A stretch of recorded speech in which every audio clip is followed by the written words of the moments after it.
We're talking death. We're talking the death of a family pet. How do you help your child heal? How do you heal from the death of a family pet? I'm not talking goldfish, I'm talking cat, I'm talking dog, I'm talking horse, I'm talking guinea pig. Any animal that you have taken and held in your arms or hugged and received comfort from and given comfort to. When those animals die, it hurts. So what do we do to release that pain? Our goal should be to feel the pain, process the pain, and then our goal should be eventually in time that any time we recall the memories of that family pet, we smile. Our heart feels good and not painful. In the beginning, you recall the memories of the family pet and the heart aches and it's broken like this.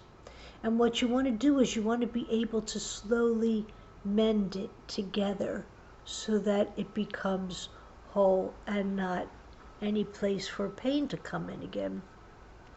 How do you do that? Well, I believe a ceremony is in process. It works. It works for me. I buried my dog just during Corona. Didn't have Corona, but she did get sick, and she was around 17 years old. And she was a great dog, and I was in the vet with her. I'll tell you something, if you're going to take your dog and put your dog to sleep, which I definitely recommend, they're very lucky that they don't have to suffer till the very end. It's up to us to relieve their suffering, but that's a personal choice. Don't just hand the pet over to the vet and say, I can't, I just, you can and you will, right?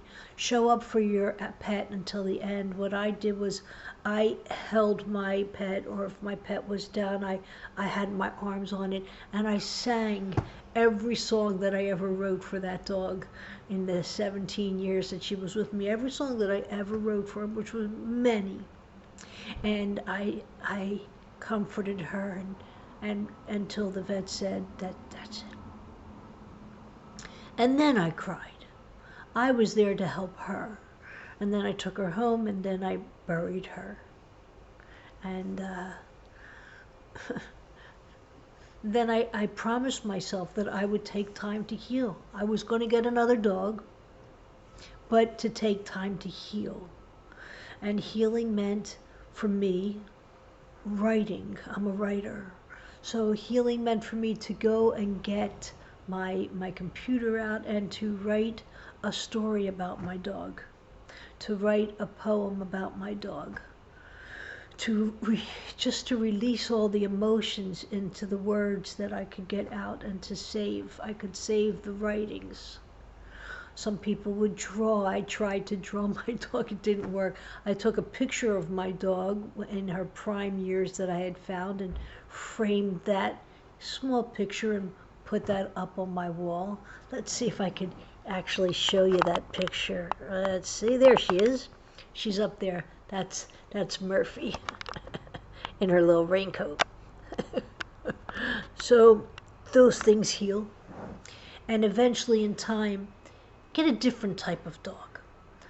Don't get a dog that is so much like the one that you had, because you'll never be able to recreate that. Don't get a cat that's exactly like you. Don't want the same thing. No other cat could compare, no other dog could compare, no other guinea pig, no other horse. Get a new experience. So I got a new experience. I asked for a small dog, but let's go for like white this time, you know. So we rescued a dog, and I was told that the dog was mostly Jack Russell, wasn't going to get so big. Yeah, she's huge. She's as big as a horse. I asked for a new experience. I got one. And she in no way at all reminds me of Murphy, of my other dog, the dog that passed. So we want to be able to know that this is a heart, our hearts, and this is what we teach our children. Our hearts break and our hearts heal. They mend, and we help them mend by the pictures we draw, by the stories we tell, by the stories we write, by time that passes and by talking about it. And that's how our hearts heal and become whole. And when our hearts are healed and whole, then we're ready to let another animal in to our family. Right? And that is how we heal from the passing of a pet. It does hurt, and you have to acknowledge the pain. But when you're there for each other, and you tell each other the stories, remember when, oh, what I used to love, and dry each other's tears and hug each other. And when the pain is only this little, acknowledge, wow, it's getting less, right? It takes maybe a month or two, maybe 3, depending on how your family processes pain. And when you've had a few months without, sit down and say, are we ready for a new experience to help another animal, to bring another animal into our family? That is the beauty of a pet. That is the pain of a pet. That's the beauty of loving. The pain of loving. And that's your Bubbie Pin for today. If it was helpful, give me a thumbs up, share with your friends, subscribe to my channel. Tomorrow's Bubbie Pin will be a bit uplifting. That's what we got.